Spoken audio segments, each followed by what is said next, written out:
is with your career?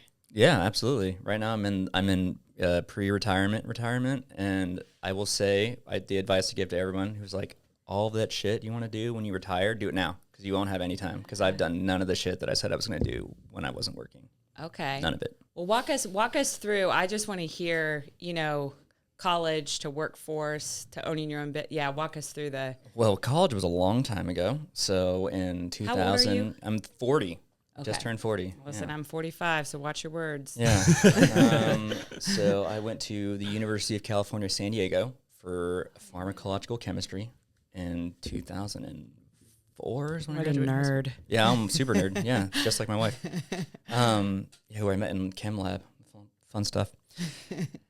So I went to college out there, which is San Diego's beautiful. And if you've never been there or lived there, everyone who lives there is also beautiful. And it's because they work out outside year round, because you can. So everyone bikes, surfs, runs. So you just kind of pick that up as well. Fall into that culture pretty quick. Exactly. Was it hard to move back here after that? I mean, so I'm from California. We lived there, and then we went from San Diego to Kentucky. My wife got into medical school at UK, so we moved, and that was in 2012. Okay. And actually, that's when I started CrossFit, is 2012. Okay. So when I moved to Kentucky. And so I did that there for 3 years. I think I saw CrossFit when I was in college, like in San Diego. Like there were like boxes in random places, and I'm like, what the fuck is going on in there? That was back when people were like, flipping tires and swinging hammers and stuff. It was real They had weird. some kind of well-known ones out that way. Invictus, I think, is there, and then CrossFit Coronado. They were just like big in the ethos of San Diego's beautiful. Yeah. It's a good place to do some CrossFit. For sure. Probably a hard place to find some good rent, but it's like expensive, but like in California standard, it's not the worst. Like it's not like San Jose or something like that. Yep. So everyone's like, oh, it's not the Bay Area. It's like cheaper than LA, I guess. And I'm like, okay, but it's still outrageous. Yeah. Yeah. If you want a little house somewhere that's reasonably close to, I don't know, anything, it's going to be like pretty close to $1 million now, I feel like. Yep. Mm-hmm. Yeah, reasonable prices, which is why we live in Ohio, right? So we moved, my wife did her residency here at Ohio State, and we're like, yeah, this place is great, and it's affordable. Yeah. So you buy a house, and you're like, okay, so we live in Columbus now. I did the thing where I started my own company. You guys are familiar with starting your own company? Yep. Did that for a while, and then we had our second kid, and I was like, I don't want to do this anymore. It's a lot of work, and it's not. The industry was struggling, and I'm like, well, I don't see. And then it's getting worse. It's gotten so much worse since I even left. And it's like smart. You got out when you did. I look like a genius for getting out when I did, but that was not the case. It was more just like I wanted to spend more time with my kids because, I mean, you guys have 2 kids also. It's like you have the first kid, and then when you have the second kid, you're like, oh yeah, I remember this stuff from the first kid, and you're like, but I didn't. You do everything kind of differently because you have the other kid incorporated. But you're like, I'm gonna actually do more of this time. I'm going to do, it's your second chance. So you're like, I'm going to do everything better because I get another chance. And so I've been doing that. And then I was like, you know what? Honestly, I don't need to work because I'm married to a doctor. Smart decision. Probably recommend that to everyone. And so it's like, I could spend more time with the kids in this like really important kind of 10-year frame. Yeah. So I was like, fuck yeah, if I have this opportunity, I'm going to do it. So in the ages they're at now, it's really good for you to be around because otherwise, you're just sticking them in daycare all day. Well, not only that, it's just that I still stick the little one in daycare, but because we're doing a bunch of shit to our house. But even then, it's like I don't know how people who have full-time jobs have a kid who's in grade school because they have so many random days off. They get out of school at 3:00, and you're like, okay, like when do you work? I don't know what you do with them at that point. So it's like, without me being at home to catch all these random days or when they're sick, all that stuff, I'm just like, how the fuck do people do this? No, like, I don't get think it. about that all the time. And we have 11 a.m. dismissals, so I'm like, cool. They went to school for 2 hours. I mean, and we start a little early, so it's like closer to 3. But I forget about them half the time. I have other moms calling me like, hey, Charlotte's here with me on the playground. Don't worry, she's happy. Yeah, no, you're like, oh shit, I forget because their schedule just changes all the time, and they're just like, oh, you got the calendar and the text. I'm like, yeah, I guess I did, but shit, I forget. And then, but then the random I feel like days they off. should send out mass text like they do like a tornado warning or something. Like, pick up your kid in 1 hour. Yeah, I have permanent alarms on my phone that are like, take your kid to school. Pick up your kid from school. It's like every day. And you're like, oh, shit, that's right. Yeah. They do occasionally send something like, reminder Friday, it's an 11 a.m. Yeah, but it's more like reminder for your kids to wear pajamas, not like remember to pick them up. That's true. It's Spirit from Week. school. Yeah. God. Like, how about the random, your kid gets off early. I saw the and most funny, relatable meme video the other day. It was like, this lady's like, I get this, like it was like a voicemail or thing 3 times a week. It's like, it's popsicles with parents. So today you'll come in and eat a popsicle with your kid. And if you're not there, they'll be the only kid without a parent eating a popsicle with them true. in class. Like people, yeah. And this lady's just Everyone goes to everything now. I mean, everything. Like Brandon's always kind of like, no other dads are going to be here. This is just like a mom thing. And then we go, and I'm like, every mom and dad is here. Every mom and dad. Yeah, it's crazy. popsicles with parents. My kid gets out of school at 3:15, and I show up at 3:20, 3:18, 3:21, and he's the last kid. I'm like, what the fuck? And I'm like, do people get here at 3 and just Where wait? were the days when parents were, my mom was always like 45 minutes late, but I was happy because she always drove the most embarrassing car. So I'm like, please come late. It's cool. Like, no one needs to know I'd ride in that huge station wagon, Pick me up down the road. I remember around the corner. I remember keeping quarters in my pocket so I could Yeah. go to Call. the payphone Yeah. to call my parents to Yeah. remind them to come get me. Yeah. Because I exist, and they said they would come get me. There's stats and stuff. I think it's, in 1982, like the year I was born, I was reading something. It was something like at least, it was like more than 50% or somewhere around 50% of dads had never changed a diaper. Something like that. And, that's just not a thing now, but it was like, You don't see it, but there's steam coming out of my ears over here. It's held in by these. I will say that, like, granted, people, dads obviously chip in more now, but like, dads also think they chip in more now than they actually thank do. you, Because thank you. as someone who does the majority of the parenting now, I thought I was doing a pretty good job beforehand. I was so fucking wrong. Like, even just the calendar, like maintaining the calendar of like when your kid has the Spirit Week and needs to have whatever, when it's splash day, or when they need a special thing for lunch, or just when their doctor appointments and dentist appointments are and all that shit. Like, I never had to do any of that. And all of a sudden I'm doing all that. And I'm like, that's a lot more work than it seems. I took that for granted. So yeah, Kate's loving this. No, I'm sure. Have you on every week, just like for a 10-minute intro, I'm sure a lot of dads are like, I carry my fair share. And it's like, are you sure? Let me ask your wife, because I think she'll disagree. And then when you go out of town, mom goes out of town, the husband's mom comes to stay. That would be awesome. So you're never really on your own. That would be awesome.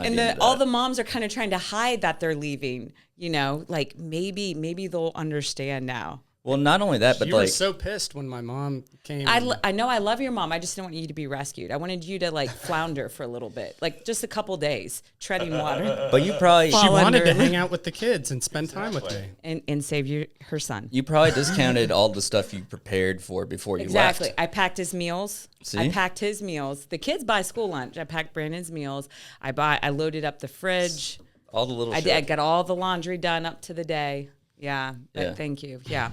Well, not to make this podcast about moms and I want to talk a little bit fitness. What was the CrossFit gym in Kentucky you started at? Oh, Do you yeah. remember what it was called? Oh, absolutely. 859 was the gym I went to. I went there for like 3 years. Cool. They really set kind of the standard for me about what kind of gym I really wanted to join when I moved to Columbus. Because I went to Columbus and I tried, I think, 7 gyms. Oh, wow. Before I picked. And that was 2015 or 16. 2016? Okay. Yeah, summer of 16. So I went to I dropped in like 7 gyms. Dated a lot of gyms before you settled on us. Yeah. Oh, and I came back twice, actually, because I came in the first time, and I came in for like an afternoon class or something. And I was like, me. And then Brandon emailed me. He was like, hey, how was your drop-in? And I was like, me. And he's like, well, why don't you come back?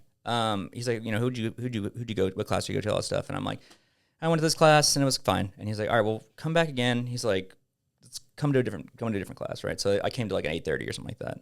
And then I had Dan, and I was like, I really liked the way that Dan interacted and ran that class. And I was like, okay, cool. And I was like, all right, I like this. I could be part of this. And so I had to come back twice. So. Cool. Yeah, that's cool. I will try and tell people that sometimes, like, try a couple, like, right. And even the workout might be you mesh with, and you might hit a day that is not sort of your vibe with the moves and stuff. And I'm like, I mean, I think about this all the time. I have yoga studios that I love and I go to all the time, but there are like 2 instructors I will go to. I'm so particular, and it's like no one realizes how important that is. Like, yeah, you got to find your person and your kind of your vibe of the class, and it's different strokes for different folks. Like, I've had people who, at certain points, I've had some coaches that I wouldn't,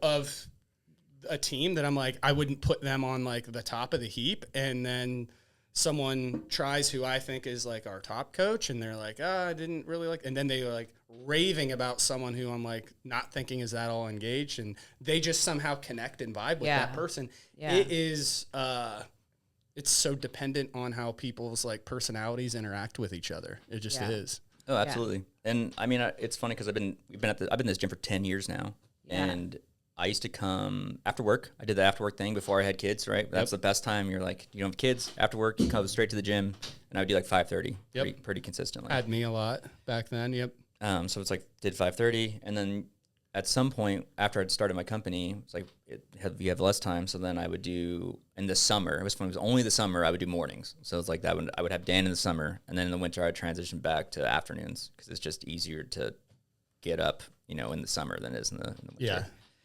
And it's like, you get definitely different. You get to experience all the different coaches and kind of like, and then meet the other half of the gym. That's the other thing too, is there's so many different people at the gym. So it's interesting when you come in the afternoon versus if you're a morning person, it's just like, I don't know anyone here now. So it's nice to kind of meet everyone. The crowds are different. Like the morning it's working adults who are a little bit older, have kids a lot of times, or have 9 to 5s. And then the evening is like your young professionals who are, your 25 to 34 year olds,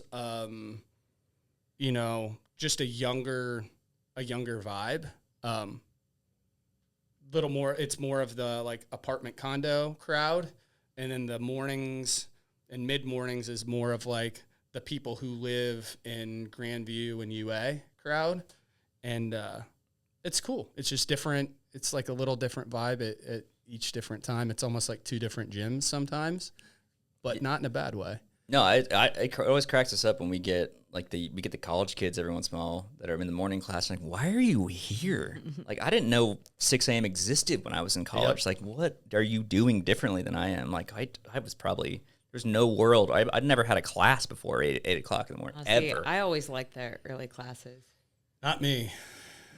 Absolutely not. It's like I could pick my schedule. I'm not doing anything before 10 a.m. ever unless I have to. Absolutely not. But now you're 6:30 a.m. every day. Oh, right? I get here before that. I get here at like 5. Oh, or wow. I get here pretty early and just kind of hang out and warm up. I get to see Dave come in, cruise in here at 6, and it's just like it's nice to be there in the morning and to see like all the classes. But I haven't done classes and like as much lately, mostly because I'm just kind of changing what I'm focusing on all the time. I was going to ask you that. So you have, it's been really cool to watch you train. You do a good job and to stay in it for a long time with fitness, you have to add some novelty and then add some things like where I'm like, I want to progress towards something and then maybe pivot.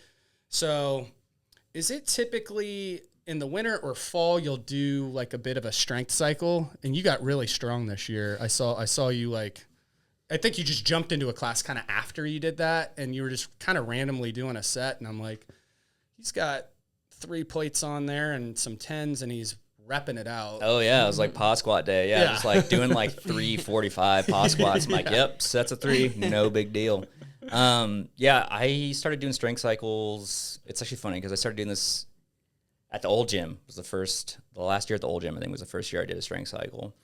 And my buddy's a powerlifting coach, so he gave me this super basic just strength cycle. It's like percentages, and it's like main lifts per day, and then a bunch of accessory work, and you split it up however you want, and it's like just increases percentages, and it does it for, it's like 14 weeks. And the first time I did it, I failed. I like got a back injury, like all this stuff happened, and I didn't complete it. And then I did, went PT, fixed my hip because it wasn't even my back, and then came back the next year and completed it, and PR'd everything. And I'm like, oh, that was cool. And then, I came back the next year and did it again and PR'd everything, but it was like, not as, more kind of diminishing returns. And I was like, all right, well, I got to do something different this next year to get a bigger PR. So I typically do my strength cycle, and then spring comes, and then I lose some weight, get a little leaner for the summer, so you're not as sweaty.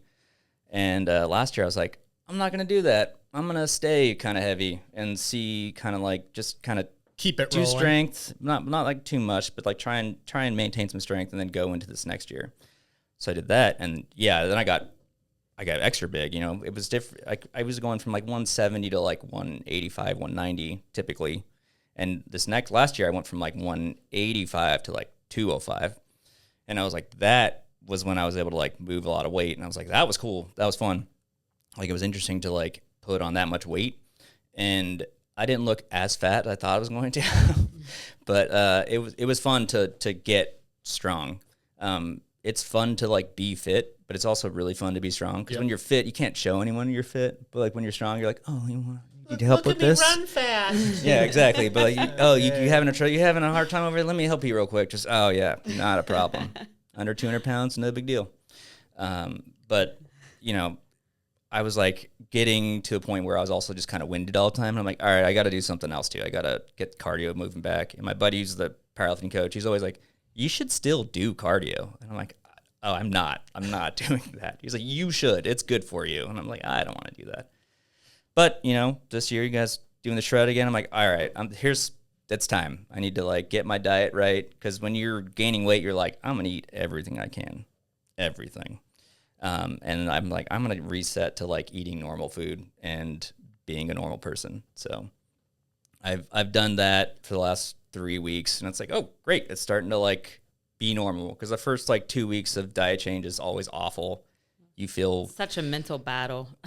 I feel like after the first week, you're it's less a mental battle, and it's more just physically you don't feel the same. You don't feel like you have the same energy, or you feel I feel weak, air quotes weak. Yep. And then this last week I came back and I was like, oh no, I feel fine now. I'm fine. Everything's fine now. I can lift weights. Although we've been doing so much running, my calves are just on fire every day. But it's nice to not be winded after a workout. I worked out and I'm like, I might go on a run now. And that's okay. I feel like I would survive that. Well, what's neat is to watch you really go all in on whatever you're doing. Whether it's summer shred and because you won summer shred, how many years? Was it 2 years? I think he got second. I was runner-up for Aaron. Oh, sorry. No, you're fine. You crushed. I've been runner-up twice, but twice. Maybe this is your year. Did T-Lock? It was Tim and you Aaron. guys were so close. It came down to a couple footsteps. I think that's because it was literally so a race. hard to decide between them two. I think that was the year because his transformation was awesome, the body transformation. Both but guys. I was like, let's go to the photo finish, and it was you guys were step for step. And you were 5K. under 20 minutes for that 5K, right? I think we're right. Yeah, right at under 20 minutes. Yeah. Or right under. Yeah. I think they were in the 19s. Yeah. But it's just it's neat because it's you have to give up. You have to give up so much to go after that goal. To do that, you have to give up strength and focus on, okay, I'm going to get lean, I'm going to get fast. He was ripped to get strong, you're okay, I have to give up this cardio. And I think that's what people don't realize. You can't have it all the time. You can't literally one spring summer season you got to be I'm a little chubby at the pool, I'm not gonna take myself too seriously, it's not the end of the world, and relax, allow your nervous system to relax. And I'm saying this is hard for me, to just go all in on one thing or another, but yeah, you can't, if you try to maintain it all, that's when our nervous systems get all. I mean, it is fun though, it's I guess I see other people struggle with that same thing where they're like, oh, I'm not progressing in X and I'm not progressing in Y, and it's like, well, yeah, it's like I want to get more, I want to be able to do more pull-ups or whatever, and it's like, yeah, you could do that. It's like, what's the best way to do more pull-ups? I'm like, lose 15 pounds. Yeah. Like, I mean, there's like, it's like, sure. No, like there's lots of ways to get there. It's like, or you could get, super strong and do pull-ups all the time. It's like, yeah, you could do that. It's like, but there's lots of ways to get to the same place. Right. And it's oftentimes easier to lose 10 pounds than it is to get super strong to be able to do a bunch of pull-ups. That is going to be your most efficient route usually. Right. And then even, you have to, if you want to get strong, you have to be willing to gain some weight. Oh, yeah, absolutely. You have to be. You got to get a little puffy if you're going to get strong. And it's like, do you want to be strong or do you want to be, lean? And it's like, it's hard to do both. I've never seen anyone do both successfully. And it's like if you go look at, everyone, if you go on the internet and look at like some powerlifters, you can see their transitions. They post them, right? They're like, I looked like this. And then I went down to that. And it's like, yeah, they went down. It's always easier to go down. You can't do, they don't do it in reverse. You got to get a little puffy and then cut if you want to be, super jacked, ripped. But it's like, if you want to be strong, you got to be a little puffy. And that's okay. Yeah, there's definitely a time period where at your strongest, it's not typically your best swimsuit season, for sure. That's why I do it in the winter. Yeah, exactly. It is. That's the time to do it. So we are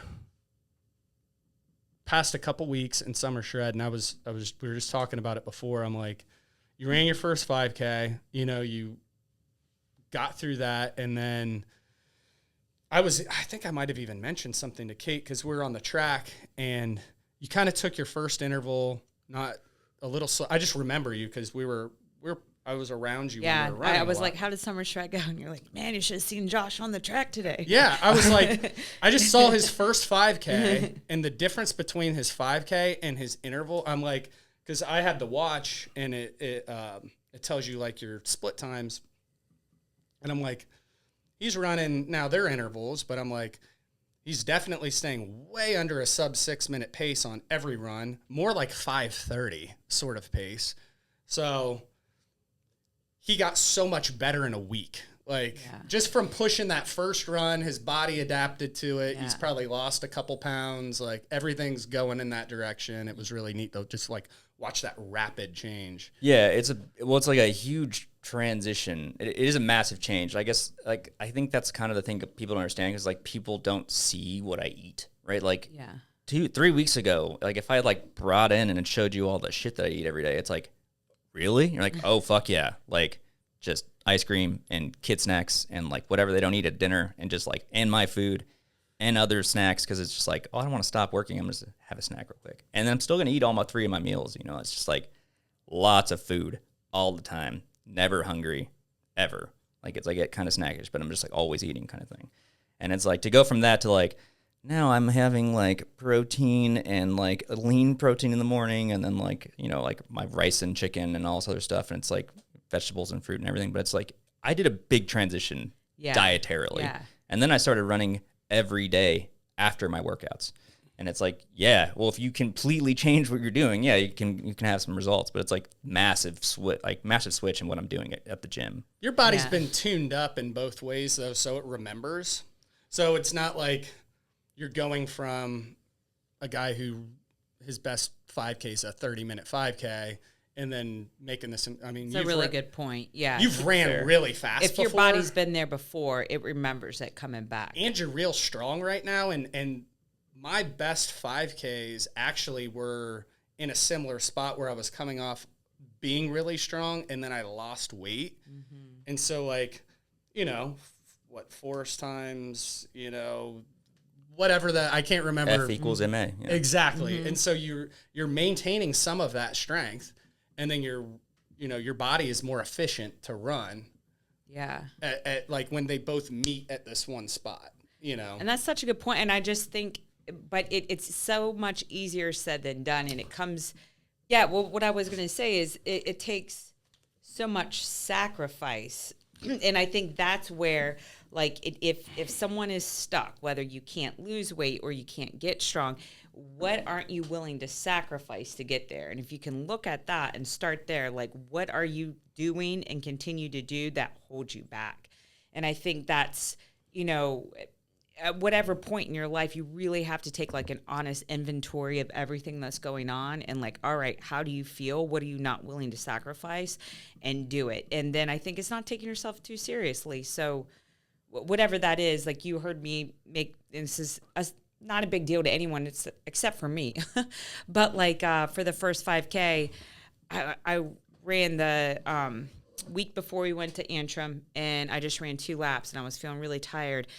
And Brandon's like, well, why do you think you're not fast anymore? What is it? And I'm like, I just feel so tired. My body feels so tired. And I've felt like this for so long. I'm light. I'm eating right. I'm trying to sleep as much as I can. I'm trying to do all these things. I'm trying not to wear myself out, but I just feel tired. So screw it. I'm just going to do less. If that's how I feel, I'm just going to do less, and I'm going to announce that I'm doing less, so it's not like all this pressure or whatever. And you have to make a sacrifice somewhere and allow your body to recover, you know? And I think that's whatever angle you're coming from.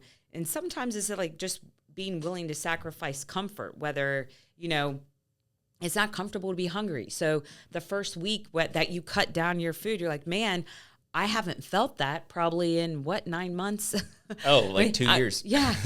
Maybe on a random like road trip where I forgot my snacks, you know, I got hungry. But like, I think if people are honest with themselves, and if they have a hard time losing weight, they probably never let themselves, as soon as they start to get hungry, they go and eat, you know, and it's hard to get back to that where you're like, I'll be okay. This isn't like a national emergency that I'm hungry for 20 minutes. Like, I'll be fine. I just ate 2.5 hours ago. This is going 20 minutes, you know, whatever that is. Or on the flip side of that, I always love to be really lean, but maybe that's not good for my body all the time. I'm going to allow it to recover in this way, or, you know, whatever it is. It's just tough when you get used to something. You get accustomed to feeling or looking a certain way. And I just think it's neat how you will not take yourself so seriously and be like, okay, cool, I'll do this. This is what like you said, take your medicine, you know. I wanted to ask him kind of in that vein, like, so you are a professional at brewing beer. What's your relationship with that, with fitness, like now? I mean, you're not working in it, so I know you enjoy. I like beer a lot. That's like my thing. My vice, but I've taken months off several times lately, and it helps like get lean. And like we had like a little photo thing, and I'm like, all right, you know, a month off of nothing, and we've done that a few times. What do you? How do you kind of? I like, because it's like, I don't know, my kids are just like an age where it's like you just get punished if you drink. Sure. Like there's just there's no good time to drink. It's like there's nothing. It's like they're at the grandparents. I don't have any that live close, so it's like, yeah, I don't have that. Like I know a lot of people are like, oh yeah, we go out and we have our Friday nights, and it's like, and what do you do with the kids on Saturday? Like, oh, they stay with my parents. I'm like, yes, of course. Yep. So it's like, if you didn't have that, you don't do that. And it's like, I can't, because the kids don't give a shit. They show up at 7:30 in the morning on Saturday, and it's like, let's go. And you're like, I can't be like, oh, no, I'm sorry, I can't get up and make you pancakes, I'm hungover. It's like, so like, sure. And at this age, I feel like if I have 2 drinks, I get hungover. So it's just like, I don't really drink much anymore. Yeah. Like I think we went to Hawaii with Patrick and Kimberly, and I was like, What'd you do with your kids then? My in-laws came and stayed at our house and took care of them. Oh yeah, we didn't bring it was a fantastic trip. Where did they live? They live in California. They live in San Jose. But they flew in and hung out with them for a week. But cool. That was the most I've drank in it, probably 6 months in like those 4 or 5 days. And I'm just like, good for you though. No, but I was like, I knock on wood. I was like, how do we survive that? Like, how are we not hungover? And it's like, well, we slept a ton and we never had to get up early, and you're just like, you're hydrating the whole time. I'm like, and your nervous systems probably could like calm down without worrying about the kids. But yeah, I mean, right now I haven't had a drink since then. Yeah. So like, and it's not like I'm cutting it out of my diet, avoiding it. It's like, I just don't have very many opportunities to do it. It's like, I can drink by myself after I put my kids to bed. Yeah. Or, yeah, it's just like, it's not super enticing. I get it. But, like, I have friends in town, and, like, they're going to come over for lunch, I think, on Saturday. It's like, maybe we have a beer, but, like, it's like a beer. And I'd be like, I'll probably have immediate regrets. It's like, I still have to do bedtime and all other shit. So it's like, yeah. maybe when my kids are older, I'll swing back into it. It's because, like, all my bourbon is just like stacking up, and I'm like, Carol's like, you can't buy anymore. This shit's taking over. Like, you're gonna need a closet for all this stuff. And I'm like, you're right. I'm not drinking like any of it. My decanter's just been sitting there. It's gonna start evaporating or something. And it's just like, I just don't do it as much anymore. I was wondering that. I mean, because I'm just thinking, you know, as you're doing the fitness, you have the kids. I'm like, same. I mean, I don't drink nearly as much, and it's just not as big of a part of my life at all. Yeah, I'm not morally opposed. I just don't have an opportunity where it's like, this is a good idea. It's just always like, yeah, I'll just be punished for this later. Well, age and then also fitness goals and trying to burn the candle at all those ends, it also is, it's very detrimental to like that, we talked about earlier, you can't do everything. Uh-uh. So it's like, yeah, you want to have your, drinks and relax and all the time. It's like, yeah, well, then it's hard to do the fitness other thing. It's just like, it's hard to do everything. We did get into a run. We were going to bring an IV business in here. And we got into a run of doing IVs on Sunday. I would go, then he would go, and we would do it almost every Sunday, which was going to make it was 3 weeks we did that. It was 3 weeks. I remember. Well, yeah, I just saw the bill from it. I was like, oh, shit, unless we're doing this on our own, we got to stop. But it started to be like it would erase Saturday. Oh, yeah. And I'm like, I feel like this isn't good for us because whatever we've done, it's like it's just there's no free lunch at some point. Taken off. Yeah. But we did that when we just went to Charleston for Mandy's birthday, and I was like, okay, all of us were kind of getting sick going into that weekend. I'm like, let's on Saturday, let's have an IV, a mobile IV come to us. Sure. And it really, if you're gonna have like a free lunch or maybe not a free lunch, a discounted brings lunch. you back. Yeah, it does. Hydration's key. Yeah, there really is something to that. Brings you back to life. Yeah. I mean, we were still like going to bed super early, sleeping tons. And it's like, maybe that's why it felt so good. It's like we were just like sleeping like with the time double digits every day. Yeah, when you go back that way, you want to go to bed really early. Is it 6 hours time difference? Okay, yeah. Yeah, so we were still cashing out at like 9 p.m. Yeah. But, getting up, watching the sunrise. But still. I remember when we went to San Diego, I don't know, 7 or 8 years ago, we just stayed almost on Ohio time. We would start, we'd get up really early, like 5. And then we'd start winding down at like 6 p.m. Yeah. We were asleep at 8. That's and glorious. I was like, we have like a toddler schedule that we're on. And we felt great. Toddlers feel great. Like, I think I just got 10 hours of sleep last night. Yeah, there's nothing better than that. Like, the sleep is just crucial. Which is the thing people struggle to get during the week, especially people in the morning. It's like, what time do you have to go to bed? It's like, well, I should go to bed at 9, but I stay up till 10. I shouldn't do that, but I do it. Electronics and all the stuff we have now, I think, really play a huge role in that. It makes it really tough. What time do you go to bed and what time do you get up? It depends because sometimes, I put all my kids to bed by 8. So everyone's asleep by 8. So then you're like, all right, I got 2 hours to myself, So I should go to bed at 9. To drink. I guess. Pull out the bourbon. 2 hours to clean up all the shit my kids did. And then try and relax so you can go to sleep. Or I don't know. I for a while I had a good book and burned through that in 4 days. I'm like, shit, I guess I need to find another book. You need to be not so smart. Then it'll take you 2 months. That's how long it takes me. I thought it was a My longer books put book. me to sleep. Yeah, I thought it was a longer book. It was only 200 pages. So it was I'm like, shit. But it's just I want to play. I like video games. I like to play my video games. But I should go to bed at 9, but I stay up till 10. What do you play? What game? I play so many games. I have all of my retro stuff that I play, which is all my childhood games, like Nintendo and Sega and stuff. What do you use for that? I have it all on a CRT. I have a if you went back into 1985 and you just brought your ideal. You know, it's funny because in 1985, Do you have like a oh yeah, an old school 27 TV inch to in a do it? little wood cabinet. It's all I've rebuilt all the love backside. that. It's beautiful. I've refurbished it. It's lovely. Brand's So I have like, that. I'm coming over. Can I come over and Oh play my- your game? Let's get into your bourbon. Knock on the door. Carolyn's yeah. like, is Josh here? Can he play?